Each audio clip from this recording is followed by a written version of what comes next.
RB TV nih, jumpa lagi dalam acara kesayangan kita di Sopirin RB TV. Hari ini saya akan nyambut seorang menteri. Siapakah beliau? Jadi nanti beliau kebetulan ada acara nih di sini. Jadi kita sabotase supirnya. Saya sopirin beliau sambil kita ajak ngobrol di dalam mobil. Seperti apa sosok menteri kita yang satu ini dan apa sih kegiatan beliau di Bengkulu hari ini? Yuk, langsung aja. Kabarnya beliau sudah sampai. Terima kasih. Wah, luar biasa nih pemirsa. Jadi hari ini nih Pak sekarang udah tiba di Bengkulu. Beliau pastinya ada kegiatan nih hari ini sampai ini apa nih Pak acaranya? Sampai sore aja. Sampai sore aja. Besok pagi balik Jakarta. Oke, Bapak udah pernah kesini belum? Kita sambil jalan. Dulu pernah, lama. Iya. Oh, udah pernah ya. Berarti ini bukan kedatangan yang pertama kali ya Pak ya. Oke. Jadi hari ini Bapak rencananya mau kemana nih pagi ini? Ke salah satu desa yang kerjasama dengan pihak swasta untuk mengeksplorasi perkebunan teh untuk wisata. Oh gitu.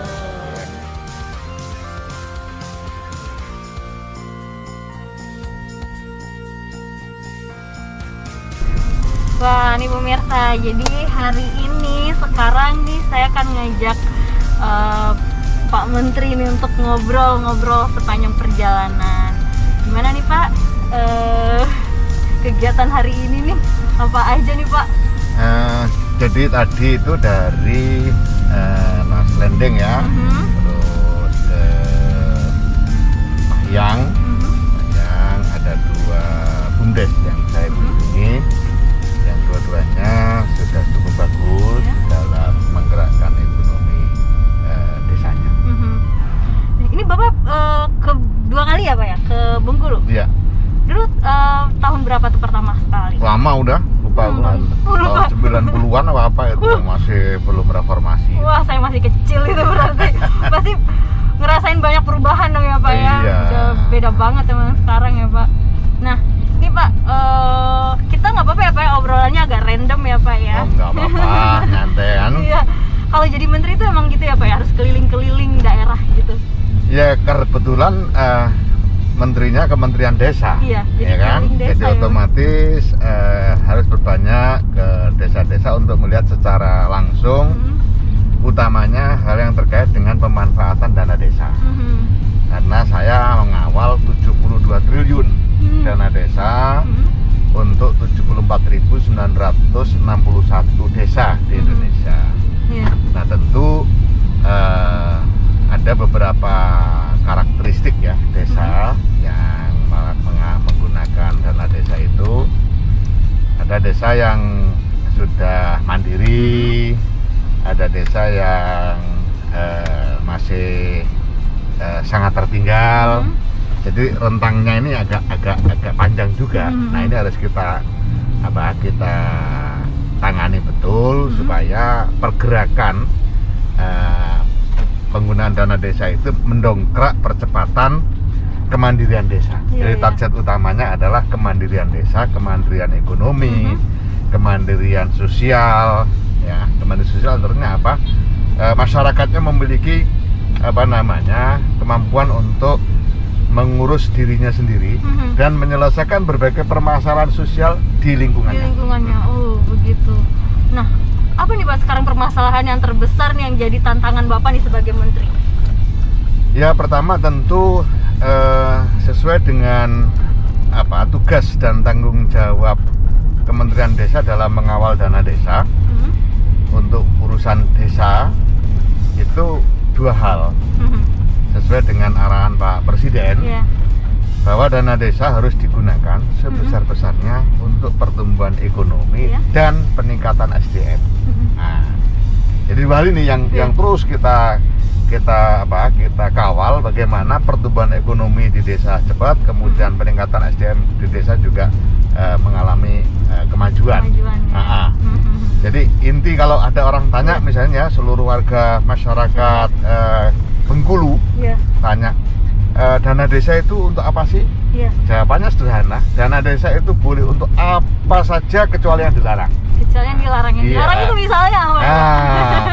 Ya lebih banyak yang boleh daripada yang tidak boleh, makanya lebih bahasa yang sering saya gunakan untuk apa saja boleh kecuali yang dilarang. Nah, ukurannya apa? Ukurannya dua tadi, Iya. pertumbuhan ekonomi dan peningkatan SDM. Kalau hubungannya erat dengan dua hal itu, maka dana desa boleh digunakan apapun. Iya, iya, Ya, iya. yang penting urusannya dekat dengan pertumbuhan ekonomi Nah. dan peningkatan SDM. Iya. Apa aja, mau apa, mau bikin kegiatan apa saja, mau bikin program Oh, apa iya. saja, asal untuk percepatan pertumbuhan ekonomi dan peningkatan SDM boleh. Boleh. Dana desa. Oke, berarti nih ya, tiap-tiap desa harus berinovasi nih ya, Betul. menggunakan dana desa yang memang banyak sekali ini sebenarnya gitu.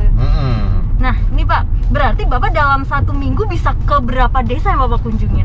Tentu nggak mungkin saya setiap minggu harus ke desa.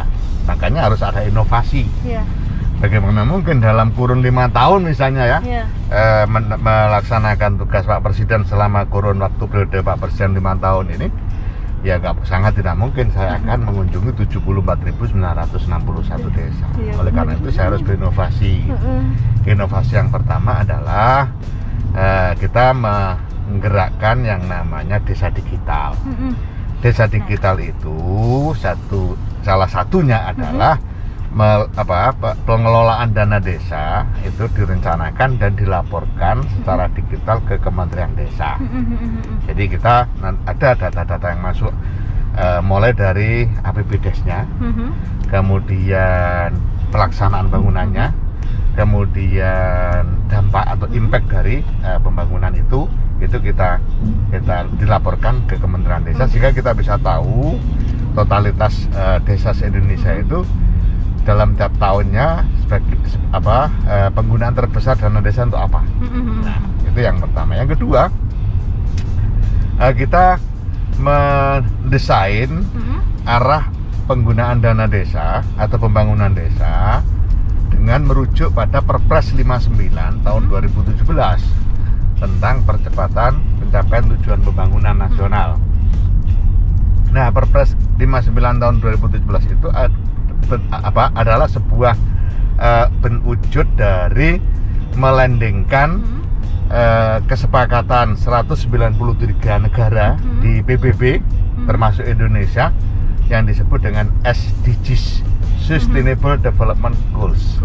Nah, itu kita landingkan ke tingkat yang terbawah di level desa, yang kemudian kita sebut SDGs desa. SDGs desa itu yang pertama bicara tentang desa tanpa kemiskinan. Itu adalah target yang harus dicapai oleh desa. Desa tanpa kemiskinan, desa tanpa kelaparan, desa pendidikan desa berkualitas, ya. Desa sehat sejahtera, desa ramah perempuan, sanitasi dan air bersih yang terpenuhi di desa, dan seterusnya sampai ke 18, yaitu lembaga desa dinamis dan budaya desa adaptif. Itu artinya salah satu goals dalam pembangunan desa adalah desa-desa itu memiliki satu dinamika yang bagus di dalam kelembagaan di desa. Karena kelembagaan desa itu banyak. Ada Karang Taruna, ada RT, ada adat, ada macam-macam kan. Tapi juga harus memiliki budaya desa yang adaptif, dalam arti bisa mengikuti pergerakan zaman, tetapi akar budayanya tetap ada. Nah, ini yang penting. Yang harus kita antisipasi adalah adaptasi budaya baru, tapi tidak memiliki kekokohan, kekuatan dalam akar budaya. Ini yang tidak boleh. Makanya kelembagaan desa dinamis dan adaptasi budaya, kelembagaan desa dinamis dan budaya desa adaptif, itu artinya pembangunan di desa harus senantiasa dirancang dan dilaksanakan dengan senantiasa bertumpu pada akar budaya warga masyarakat desa. Itu yang disebut dengan kearifan lokal. Nah, dengan ini maka harapan kita seluruh warga desa, utamanya kepala desa dan perangkat desa, itu tahu desa ini mau dibawa kemana. Jadi gak usah berpikir terlalu rumit, gak usah berpikir terlalu susah. Jelas desa itu mau dibawa kemana, jelas. menuju desa tanpa kemiskinan. Iya. Artinya tidak boleh lagi ada orang miskin di desa. Menuju desa tanpa kelaparan, tidak boleh lagi ada orang kelaparan di desa. Desa pendidikan desa berkualitas. Warga masyarakat desa harus memenuhi wajib belajar, ya kan? Iya. Kemudian desa sehat dan sejahtera, tidak boleh ada stunting, ya kan? Benar. Tidak boleh ada lagi warga yang berpenyakit kronis dan menaun, misalnya TBC. Iya. Kemudian hipertensi yang tidak tertangani dan seterusnya. Iya. Nah, sehingga jelas mau dibawa kemana desa itu dan dana desa itu mau dipakai apa? Iya. Nah, misalnya sekarang desanya masih kemiskinannya tinggi, maka harus mutlak dana desa harus digunakan untuk menurunkan tingkat kemiskinan. Stuntingnya masih tinggi, maka mutlak dana desa harus digunakan untuk penurunan stunting. Masyarakatnya pendidikannya kurang maksimal, masih banyak anak sekolah, anak putus sekolah, maka dana desa harus digunakan semaksimal mungkin untuk peningkatan pendidikan warga desa. Nah, yang terpenting adalah bagaimana kemudian desa itu tahu. Nah, ini yang penting kan. Teorinya bisa tahu, tapi bener nggak sih desanya itu memang banyak kemiskinan? Nah, ini yang paling susah kan. Karena apa? Permasalahan pertama dan utama yang dihadapi oleh setiap orang termasuk dalam membangun desa adalah kita tidak tahu bahwa kita sedang punya masalah. Nah, itu nggak merasa gitu ya, kalau nggak ada merasa, masalah padahal gitu. banyak masalah, tapi kan agak merasa ada masalah, seakan-akan tidak ada masalah. Akhirnya dana desa dipakai untuk hal yang tidak penting. Benar. Lalu bagaimana ini? Lalu bagaimana agar kita tahu masalah? Kuncinya hanya satu. Desa punya data mikro tingkat desa. Nah, kalau tidak punya data mikro, tidak akan pernah bisa tahu masalah. Nah, itulah makanya tahun ini kita di Permendes nomor 13 tahun 2020 tentang prioritas penggunaan dana desa, itu adalah ada satu diksi yang harus dilakukan oleh desa, yaitu pemutakhiran data. Jadi seluruh desa di Indonesia harus melakukan pemutakhiran data berbasis SDGs desa. Instrumennya sudah kita siapkan, aplikasinya sudah disiapkan, tinggal download aplikasi, kemudian turun. Desa membentuk Pokja, Pokja relawan desa pendataan desa, relawan desa pendataan, melakukan pendataan. Nah, sudah kita berikan tutorial juga pakai YouTube video dan lain-lain. Jadi semua pakai digital. Karena nggak mungkin kita bikin tutorial 74.961. Nah, bagi berapa lama itu akan selesai. Nah, itu sudah jalan. Nah, sekarang sedang terus kita awasi agar desa-desa melakukan pemutakhiran data secara tepat.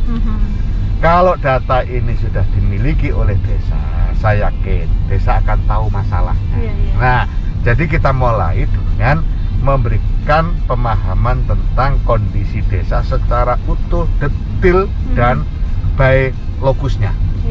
Misalnya, berapa warga miskin, berapa kakak, berapa orang. Nah, bukan hanya kakak, berapa orang, siapa saja, di mana, punya nik enggak. Kalau nggak punya nik, segera dibikinkan nik supaya datanya masuk dan seterusnya. Berapa yang sudah bisa di-upload, dimasukkan di TKS, di Kementerian Sosial, itu sudah kemudian menjadi supradesa karena sudah diserahkan ke Kementerian Sosial di TKS. Nah, yang belum masuk harus ditangani dengan dana desa.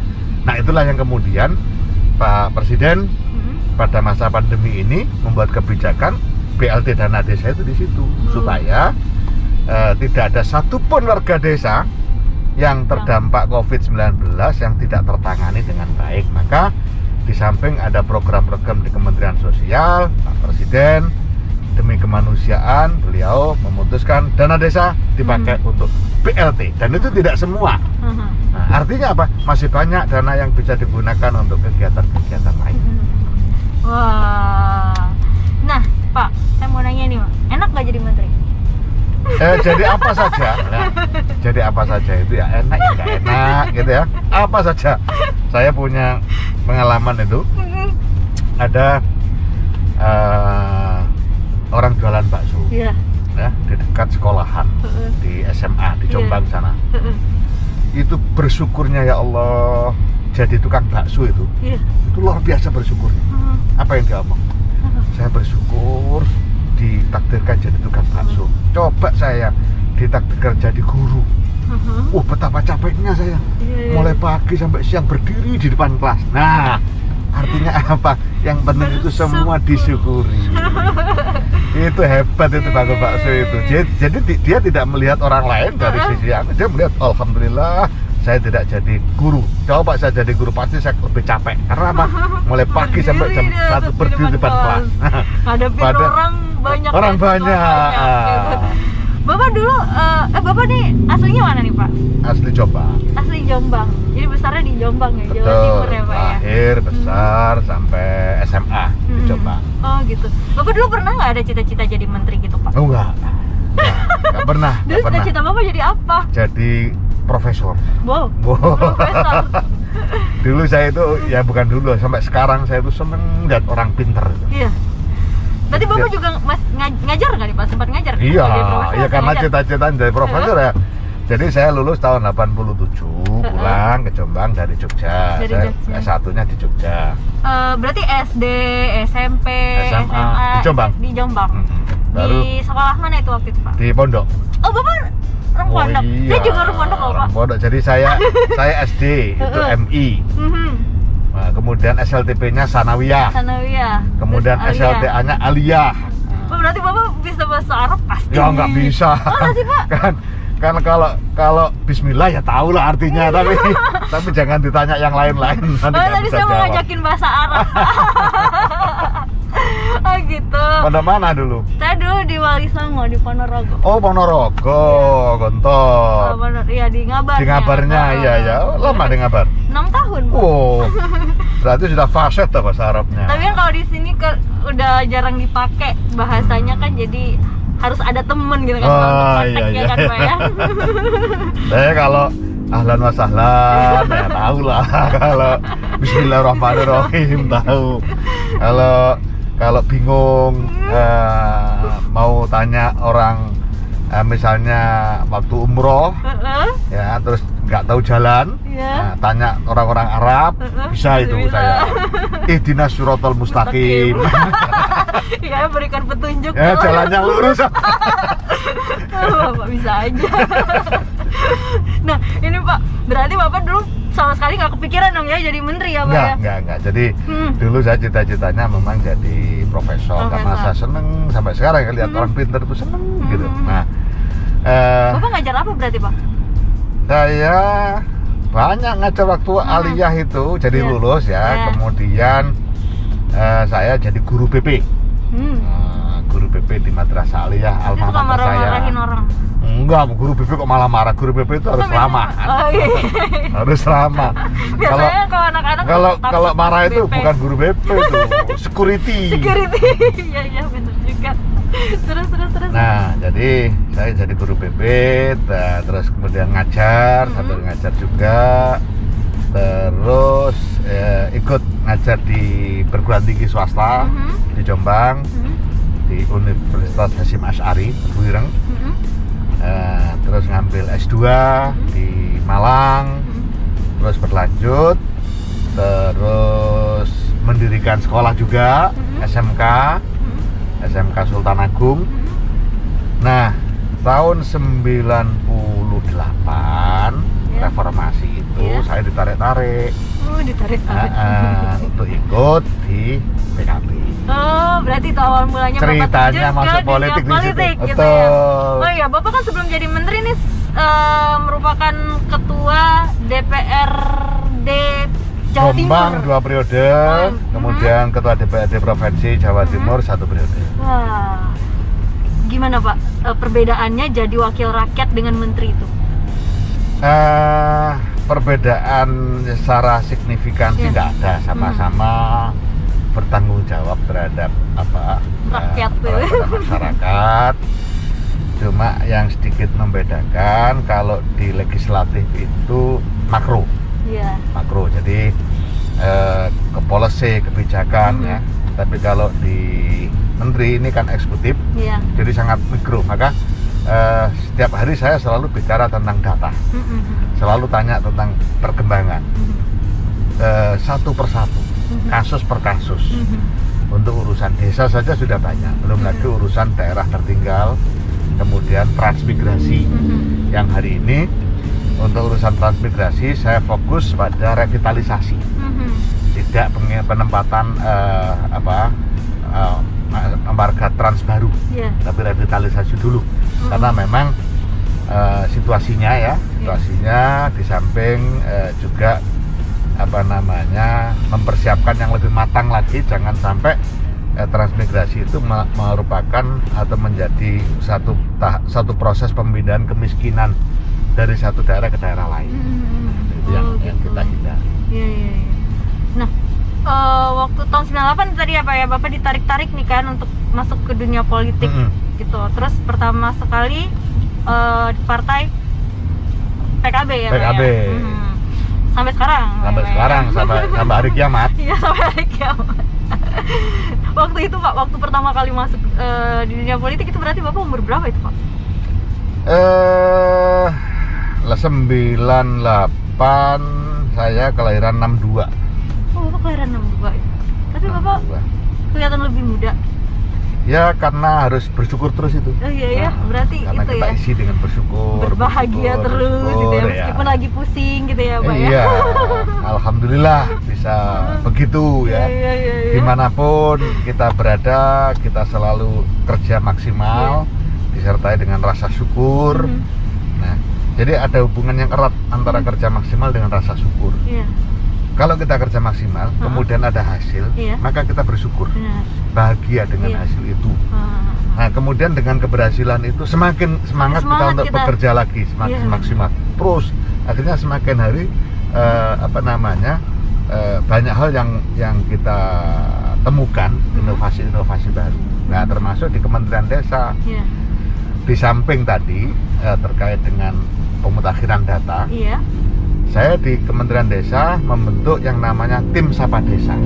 Tim Sapa Desa. Itu biasanya pasti ada kepanjangannya nih Sapa. Enggak, Sapa bahasa Sapa aja. Hai gitu ya. Hai. Tugasnya apa? Tiap hari nelpon ke desa. Bisa kepala desanya, bisa pendamping desa, bisa perangkat desa.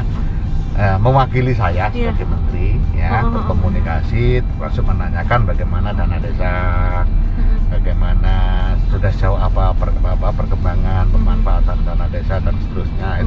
Itu tugas Tim Sapa Desa. Di samping saya juga punya jadwal khusus untuk melakukan sapa desa secara langsung dengan kepala desa. Oh gitu, Bapak sendiri gitu? Iya dong. Per zonasi. Jadi misalnya NTT.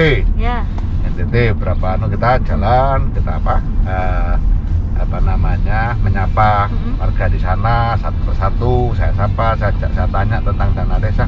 Kadang-kadang sampai 3 jam 4 jam, tapi karena interaktif jadi tidak terasa, tahu-tahu capek.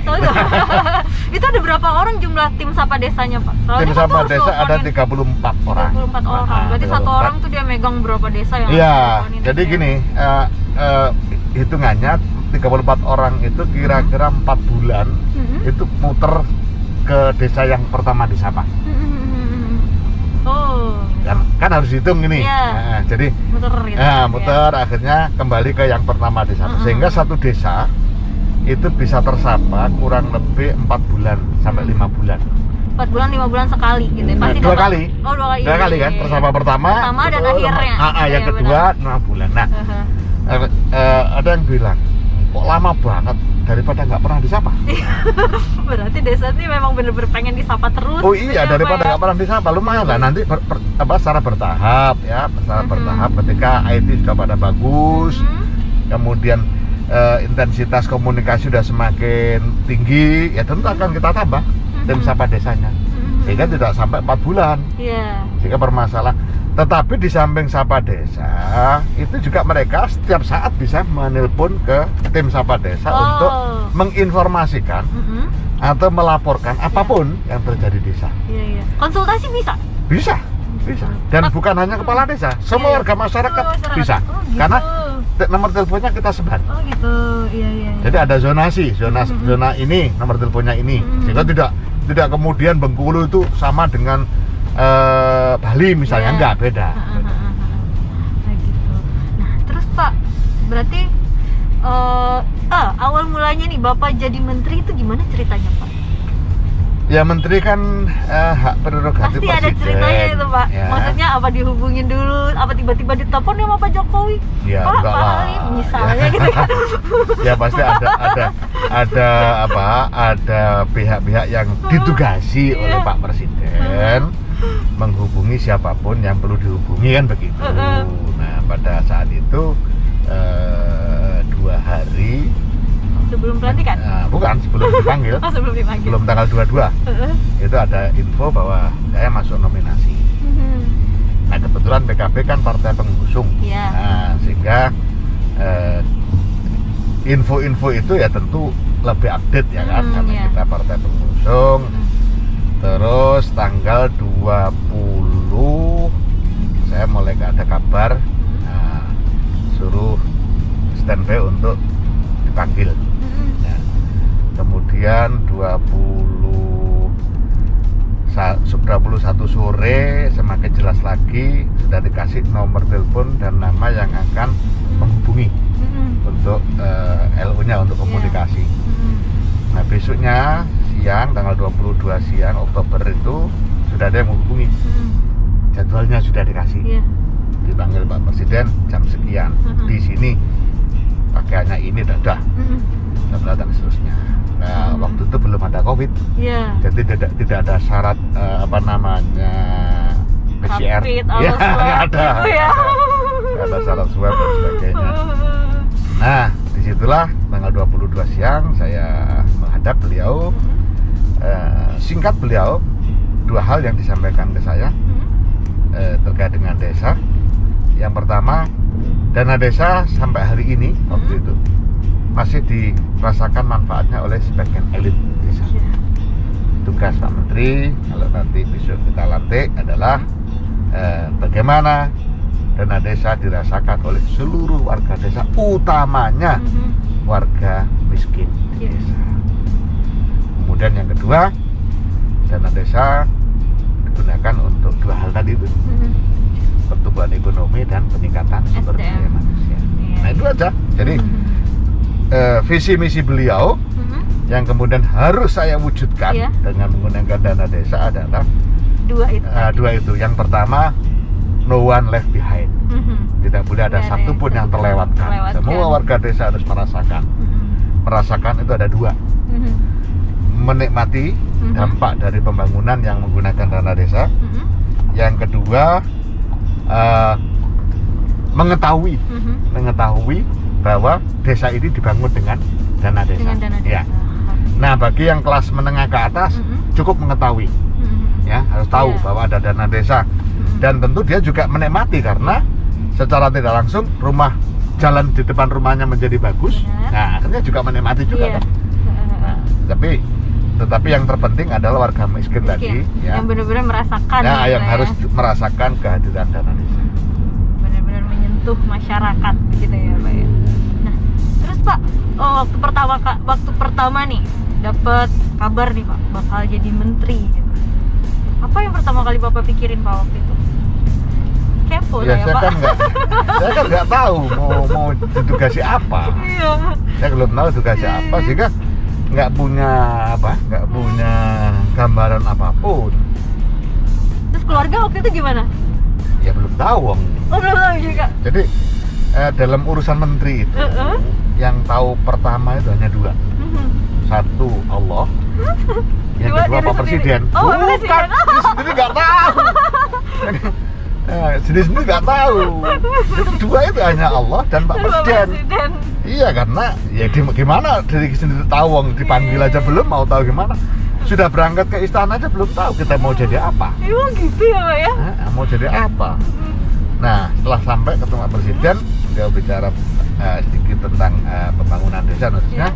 Nah, baru beliau dawuh, Pak Halim, saya kasih untuk jadi menteri desa. ada dua hal itu tadi. Udah itu aja, simple.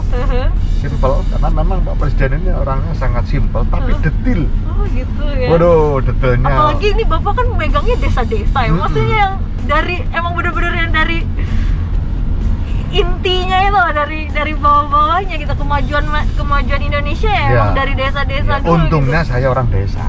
Nah, untungnya saya orang desa, jadi ya setelah beliau dawuh seperti itu, ya, saya sepanjang jalan, sepanjang hari sampai besok pelantikan itu mikir terus apa yang harus saya lakukan untuk mewujudkan visi misinya Pak Presiden. Kan gak sih Pak kayak gitu?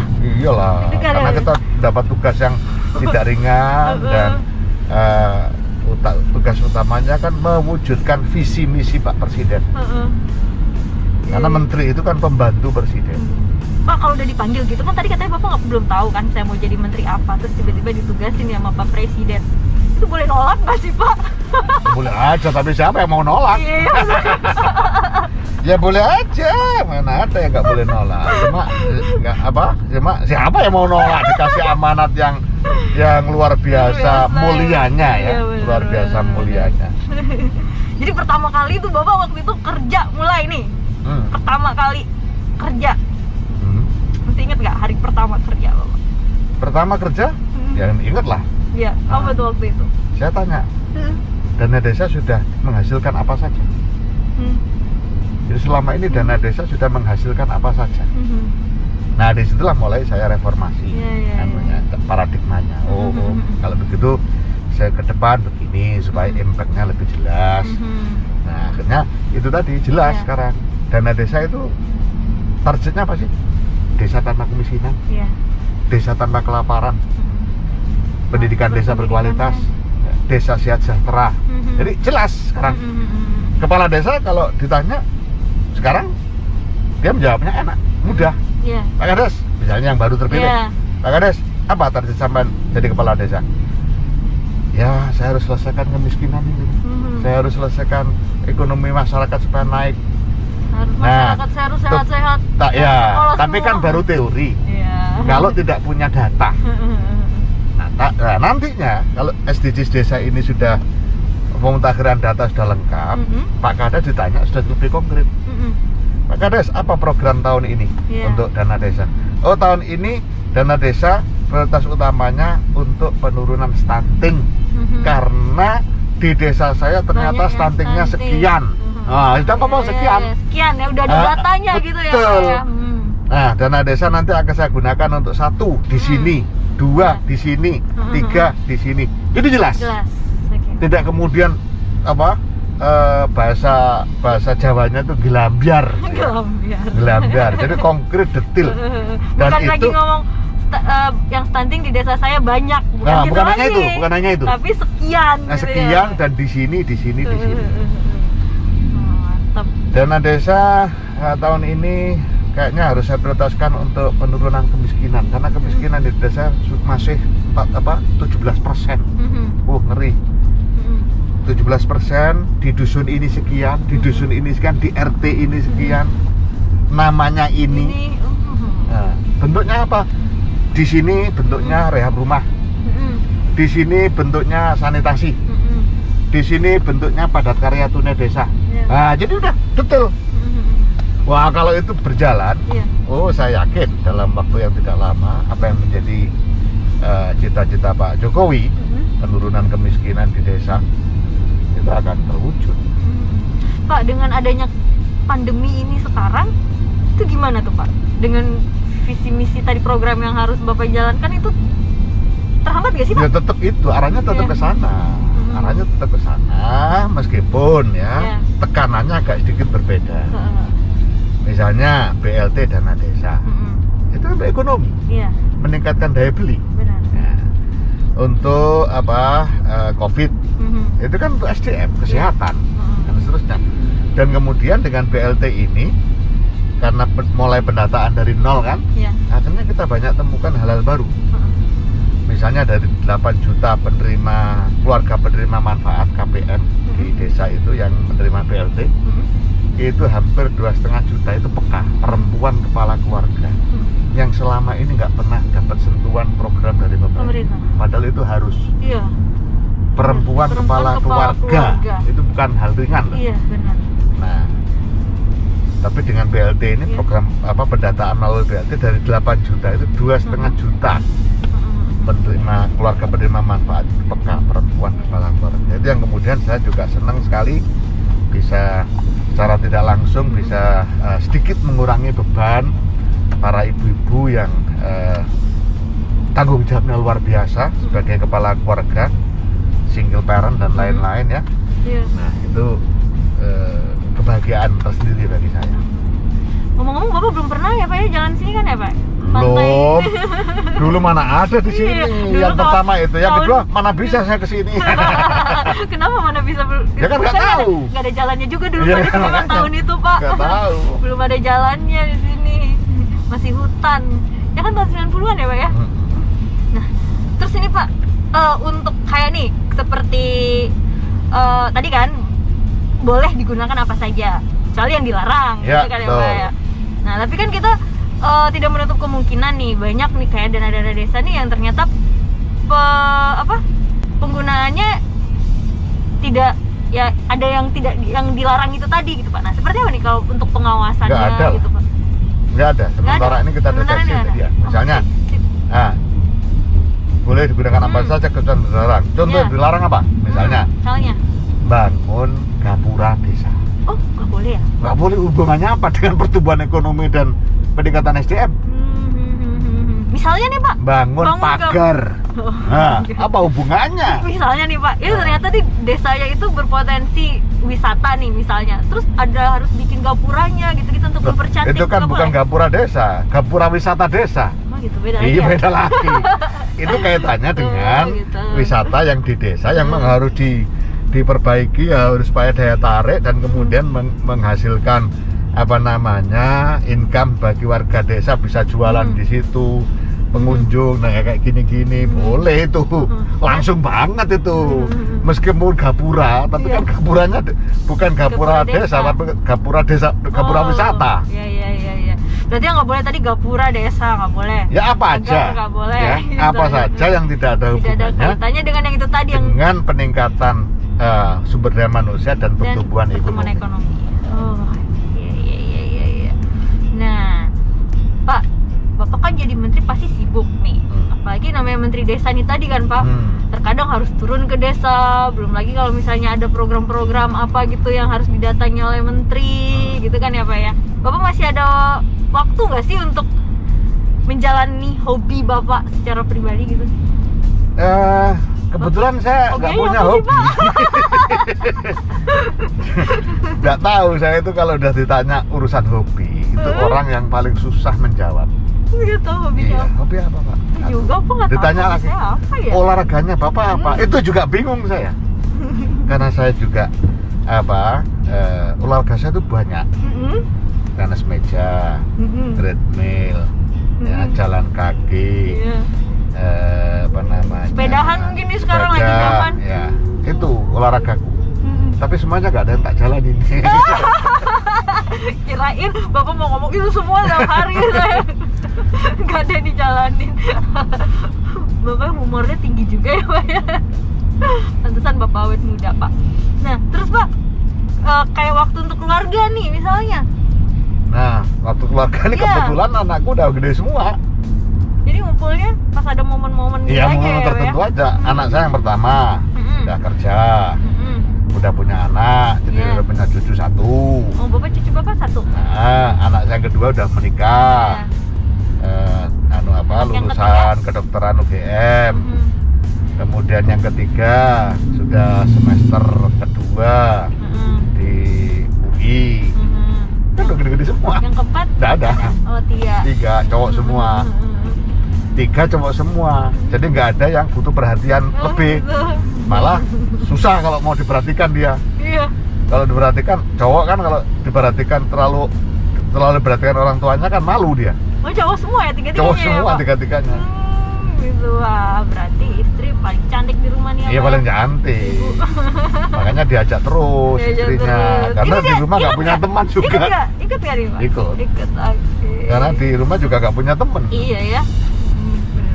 Nah, nih Pak, suka dukanya nih jadi menteri. Dukanya dulu deh. Ya nggak ada sih dukanya. Nggak ada ya, Pak, ya? Dukanya jadi menteri itu ya nggak ada, wong itu tanggung jawab. Kalau kemudian harus kerja keras ya sekarang bukan duka juga. Itu sebagai sebuah konsekuensi loh. Harus pulang kantor jam 10 malam itu bukan duka. Itu sebuah konsekuensi. Rasanya memang hidup itu kalau mau disikapi dengan positif nggak ada dukanya. Nggak ada dukanya. Berarti Bapak nggak pernah hidup sedih berarti ya, Pak ya? Loh, kalau Pernah sedih hidup susah nggak? Pernah hidup susah nggak, Bapak? Loh, ukurannya apa? Iya. Kan gitu kan? Ukurannya apa? Loh, saya itu ya, ukurannya kan saya itu anak petani, anak buruh. Itu ya ke sawah. Ya. Tapi kalau seneng kan nggak susah. Ya susah. Iya kan? Iya, Pak. Kemanapun. Karena pada prinsipnya hidup itu kan di sini. Iya. Pekerjaan di luar itu apa kata di sini? Kayak tukang bakso tadi. Iya. Dia mulai kalau coba dibayangkan, dia pagi-pagi harus sudah berangkat ke pasar untuk beli daging. Kemudian dibawa ke penggilingan daging, bikin bakso ini itu, ribet kan? Iya. Kata yang tidak suka. Tapi kata dia, wow, saya bersyukur jadi tukang bakso. Iya. Coba saya jadi guru, capek berdiri mulai pagi sampai siang dan coba. Nggak ada duka. Saya juga deh berarti ya, Pak. Saya bersyukur banget nih dengan pekerjaan saya. Nyatanya saya bisa sebelahan sama Pak Menteri. Nah, nggak ada dukanya kan? Iya. Nggak ada dukanya. Nggak ada. Karena semua disikapi secara positif. Tapi kalau namanya, maksudnya itu perjuangan hidup gitu loh, Pak. Pengalaman hidup. Ya yang- semua tahapan ngerasain kehidupan itu pasti ada perjalanan, ya kan? Iya. Misalnya saya ikut pemilu, ya, mencalonkan anggota legislatif. Oh ya, perjalanannya nggak karu-karuan. Tiap malam keliling dari satu desa ke desa lain, Iya. ketemu orang, menyiapkan kampanye ini itu sampai pemilu, ngawal suara, dan itu bukan duka, itu konsekuensi. Jangan di Perjuangan. Nah, konsekuensi perjuangan, pengorbanan. Iya. Jangan dimaknai sebagai duka. Karena kalau duka, ya terus ngapain kamu? Duka kok dijalani? Iya, bener. Jangan mau ya, Pak ya. Jangan mau lah. Wah, aku menderita. Belum menderita kok dijalani. Iya, bener. Nah, tapi kalau itu konsekuensi dari sebuah cita-cita, dari sebuah dari sesuatu yang mau dicapai, ya itu konsekuensi, bukan penderitaan. Bukan kesedihan gitu. Bukan kesedihan. Bukan sebuah duka gitu ya, apalagi kesialan. Nah, Ya kan orang bilang gitu, Pak. apalagi Sial, kesialan, gitu. enggak.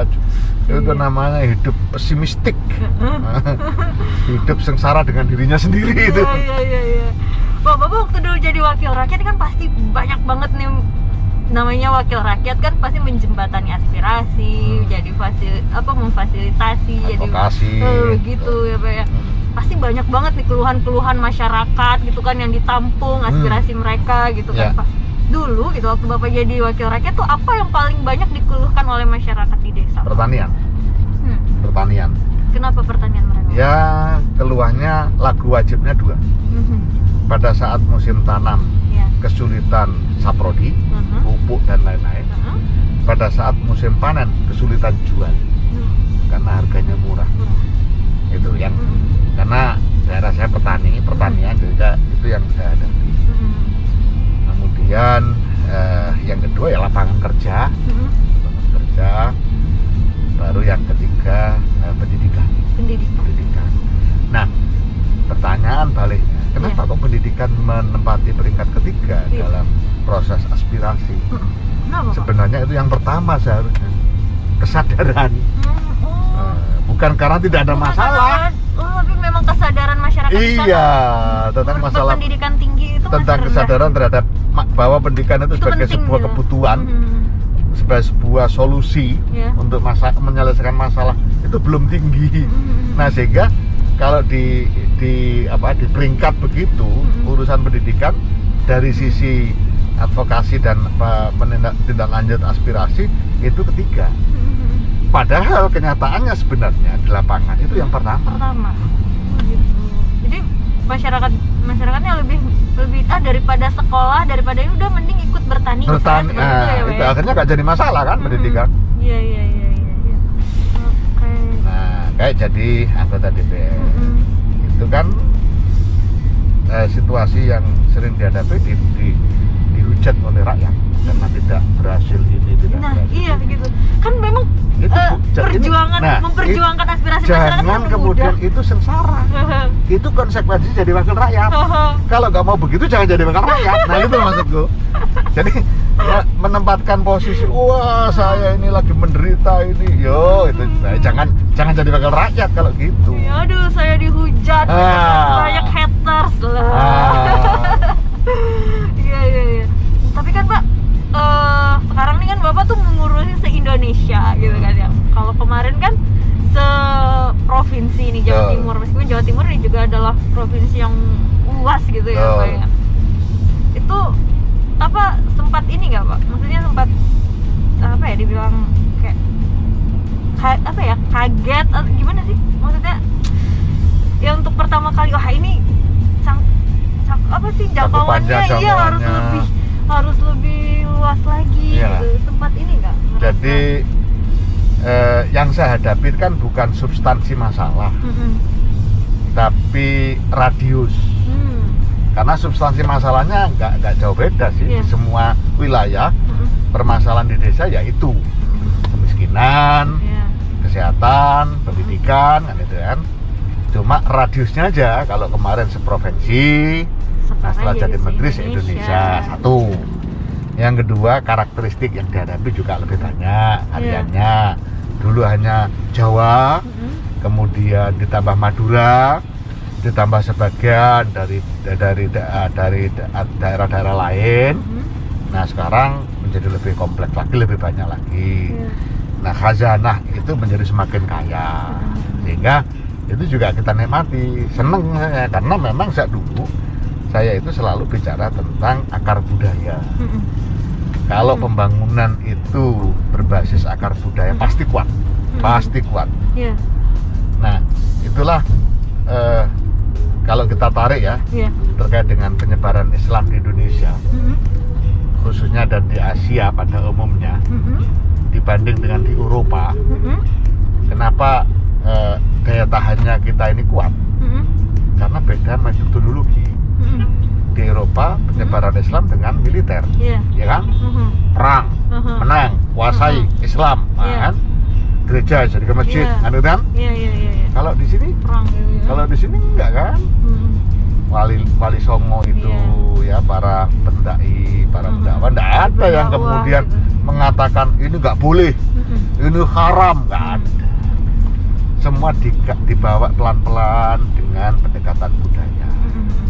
Orang misalnya dulu animisme, dinamisme, kasih sajian ke pohon-pohon besar, kemudian ditinggal. Nah suatu hari oleh para aulia itu, ini daripada ditinggalkan saya, ayo dimakan aja. Nah kan, dimakan, makanya masaknya yang bagus. Makanya di bawah pohon, tetap dimakan di bawah pohon. Berpuluh-puluh tahun diikuti begitu. Rasanya kok tidak enak ya makan di sini, kotor. Gimana kalau kita bikin tempat? Nah, akhirnya muncul surau, ya kan? Nah, lama-lama mereka tidak lagi. Lah itu kemudian ada tradisi selamatan, ada tradisi ini, tradisi ini. Itulah bedanya dengan di Eropa. Makanya Islam di sini kokoh. Nah, Pak, ini kan Bapak udah ini nih lihat nih Bengkulu nih ya Pak ya. Udah ke desa juga, udah ngunjungin desa nih Pak. Kalau menurut Bapak di Bengkulu nih apa nih yang perlu, yang sangat penting gitu untuk kemajuan desanya, apa sih? Jadi tadi kalau secara umum saya lihat memang butuh percepatan dan penanganan dalam focusing penggunaan dana desa. Jadi saya tadi pesan kepada pemerintah Kabupaten Bayang bahwa kalau kabupaten ini mau terjadi percepatan penurunan kemiskinan, kuncinya satu, arahkan dana desa tepat sasaran. Saya minta Pak pemerintah daerah ikut ngawal. Nggak usah nambahin anggaran. Anggaran itu aja 86 miliar sepahyang. Itu berarti rata-rata per desa itu 800 juta. 800 juta ini kalau sekarang Covid ya, itu hanya 8% untuk Covid. Kemudian hanya 20% untuk BLT. Berarti masih ada sekian puluh persen. Ya, sisanya gunakan semaksimal mungkin untuk urusan kemiskinan, untuk urusan kesehatan, untuk urusan pendidikan. Saya yakin kalau 3 hal ini digarap dan dikawal betul oleh pemerintah daerah, ya, dengan basis data tadi, data SDGs desa tadi, saya bilang Pak Bupati, Pak Wakil Bupati, 5 tahun ke depan pemerintahan Bapak pasti akan terjadi loncatan yang luar biasa dalam penurunan kemiskinan dan penurunan stunting. Nah, jadi fokusnya aja sebenarnya. Nah, APBD kabupaten mengintervensi yang sifatnya supra desa. Misalnya akses jalan antar desa. Nah, itu harus diintervensi oleh APBD. Kemudian puskesmas. Ini kan supra desa. Ini harus APBD, ya. Pokoknya yang tidak mungkin ditangani oleh desa itu harus ditangani oleh APBD, tapi yang linear. Yang linear dengan permasalahan di desa itu. Nah, itulah makanya kalau pemutakhiran data ini berhasil, selesai, kalau berhasilnya pasti berhasil loh, hanya pendataan kan, selesai, nanti di kabupaten itu akan ada peta yang sangat bagus terkait dengan apa yang harus dilakukan oleh pemerintah daerah untuk percepatan itu. Di daerah sana intervensinya ini, karena memang kemiskinannya masih sangat tinggi. Daerah sana, jadi APBD pun terarah, gitu ya. APBD terarah. Mana yang harus didulukan, mana yang harus dibiayai lebih banyak dari yang lain, itu kelihatan banget. Wah, ini Pak, sesudah Bengkulu ini kunjungan selanjutnya kemana nih Pak? Ke NTT. NTT. NTT ada kabupaten perbatasan gitu kan, Belu, Kabupaten Belu, kemudian Malaka. Ini daerah-daerah perbatasan juga harus menjadi prioritas pengawalan. Nah, jujur terbanyak yang saya kunjungi itu di wilayah timur. Karena kalau Sumatera ini sudah relatif bagus lah, umum. Yang butuh perhatian serius itu Papua, Papua Barat, Maluku, ya, Maluku Utara khususnya, kemudian NTT. Jadi kita nih Pak, kalau di RBTV ini juga kita lagi ini loh Pak, ke depan nih ada kayak program desa wisata, desa digital gitu juga. Iya, desa digital, desa wisata, dan desa inovasi. Jadi ada 204 atau 205 desa gitu yang memang itu menjadi inian desa wisata gitu. Bagus itu, seprovinsi Bengkulu. Iya, seprovinsi Bengkulu, dan desa digital. Jadi di titik-titik itu mereka harus sudah punya akses internet seperti itu.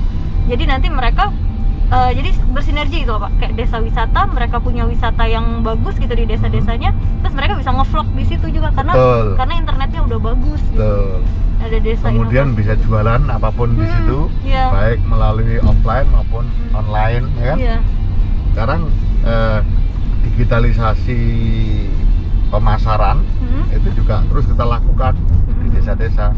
Ada desa yang kreatif, kerjasama antar desa, bikin aplikasi sendiri yang melayani 10 desa. Oh, di sini ada sayur, di sana ada apa, jalan. Nah, sehingga duit itu nggak keluar. Nah, kalau kayak gitu tuh Pak, kayak misalnya nih di daerah-daerah nih mereka punya program-program seperti itu, kalau dari kementerian tuh bentuk supportnya seperti apa tuh Pak, kalau dari Kementerian Desa? Ya, pertama kita dukung. Kalau mereka butuh fasilitasi terkait dengan pendampingan aplikasinya, kita kasih.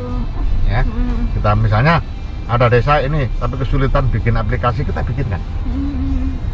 Kemudian yang kedua, kalau mereka juga butuh dari sisi pendampingan untuk manajemen, kita dampingi. Nah, juga kita akan pamerkan ya, pamerkan keberhasilan itu ke tempat-tempat lain, ke desa-desa lain, karena strategi pembangunan desa yang bagus sekarang ini menurut saya adalah replikasi. Jadi nggak usah mikir berat-berat kepala desa. Buka saja webnya Kemendes, di sana ada desa contoh. Desa contoh berhasil BUMDesnya, desa contoh berhasil wisata desanya, desa contoh berhasil BUMDes untuk UMKM-nya. Nah, dari desa contoh itu silakan ditiru, disesuaikan dengan kondisi daerah. Jadi nggak usah desain susah-susah. Oh, di sana desa sukses nih, kayaknya desa saya kok mirip dengan kondisi itu. Nah, silakan aja ke sana. Silakan dijadikan percontohan gitu ya, jadikan percontohan. contoh gitu ya Pak ya. Wah, ini nih misal udah hampir sampai nih. Nah nih Pak, apa nih yang jadi prinsip hidup Bapak sehingga Bapak bisa jadi seperti sekarang? Saya selalu berusaha untuk mengerjakan semaksimal mungkin apa yang menjadi tugas dan tanggung jawab saya. Gitu ya. Itu aja. Selama ini saya selalu berupaya agar apa yang harus saya bisa fokus saya kerjakan semaksimal mungkin saya bisa, saya mampu, dan terus berusaha untuk melakukan inovasi-inovasi terhadap percepatan pencapaian hasil atas tugas-tugas yang dibebankan ke saya. Pak, Yang akhirnya itu berdampak juga. Iya. Ya, istri saya sering mengeluh, ini kalau udah kerja orang kok nggak ngerti waktu. Iya. Tapi itu konsekuensi kan? Itu bukan apa? Bukan kesengsaraan. Bukan kesengsaraan, ada harus diratapi. Iya itu ya Pak ya, memang ya nggak ada waktu ya, itu konsekuensi ya Pak ya. Nah Pak, Bapak ini nggak Pak? Ini dong apa pesan gitu untuk masyarakat, buat pemirsa RBTV nih, ataupun juga untuk masyarakat desa nih, apa supaya bisa lebih semangat gitu kan, bisa ya motivasi gitu loh Pak. Ya, kalau kepada masyarakat desa pesan saya hanya satu, ya, tolong kawal itu penggunaan dana desa semaksimal mungkin. Banyak hal yang harus diwujudkan oleh pemerintah desa supaya warga masyarakat desa bisa mengawal. Pertama, dari sisi perencanaan, ya, harus melibatkan sebanyak mungkin stakeholders, ya kan? Dan pada saat musyawarah desa menyusun APBDes, itu yang pertama. Yang kedua, pemerintah desa, kepala desa wajib ya memaparkan APBDes-nya di tempat-tempat umum. Nah, itu tolong diawasi, ya, lihat itu bener ndak, sesuai ndak. Nah, yang ketiga, pada saat pelaksanaan di situ ada titik-titiknya, dilaksanakan di sana, ditaruh di sini, maka awasi itu pelaksanaannya. Ini untuk warga masyarakat desa. Supaya apa? Supaya dana desa yang 800 juta 1M per tahun digulirkan oleh Pak Presiden Jokowi ke desa-desa itu betul-betul berdampak langsung dan positif kepada warga masyarakat. Nah, kemudian kepada perangkat desa, dana desa itu amanat APBN, ya, jangan sampai disalahgunakan. Tolong ini, betul-betul saya minta tolong jangan disalahgunakan. Resikonya berat, ya. Resikonya berat. Karena pertanggungjawaban dana itu milik negara. Maka harus sesuai betul dengan aturan-aturan pemerintah. Oke, nah kita udah hampir sampai. Harus hati-hati nih naiknya nih. Nah, tadi kita udah dengar nih pemirsa kata-kata motivasi nih dari Pak Menteri. Bapak nanti targetnya ke depan pengen mau jadi presiden juga nggak nih Pak? Oh enggak. Udah jadi wakil rakyat, jadi menteri, presiden gitu kan? Nggak ada cita-cita gitu Pak? Presiden direktur boleh lah. Presiden direktur boleh lah. Terima kasih banyak loh Pak. Sama-sama. Sudah memberikan kesempatan waktu di tengah-tengah kesibukannya untuk saya sopirin gitu ya. Semoga Bapak sering-sering main ke sini Pak, ke Bengkulu. Terima kasih, mudah-mudahan ya sukses untuk Mbak Unga. Sukses untuk TV Bengkulu, RBTV ya, Rakyat Bengkulu TV. Oh ya. Sukses untuk RBTV, mudah-mudahan RBTV semakin informatif dan semakin dicintai Amin. oleh warga masyarakat Bengkulu. Iya, sukses juga untuk Bapak. Semoga Terima kasih, segala amin. bahagia selalu, sehat selalu. Terima kasih, terima kasih. Sukses selalu. Oke, kita langsung turun ya Pak ya. Bapak mau istirahat atau ada agenda lain nih, Pak? Ada agenda lain. Ada agenda lain. Makasih banyak Yuk, Pak. sama-sama. Makasih banyak. Yuk. Coba bisa kita turun yuk.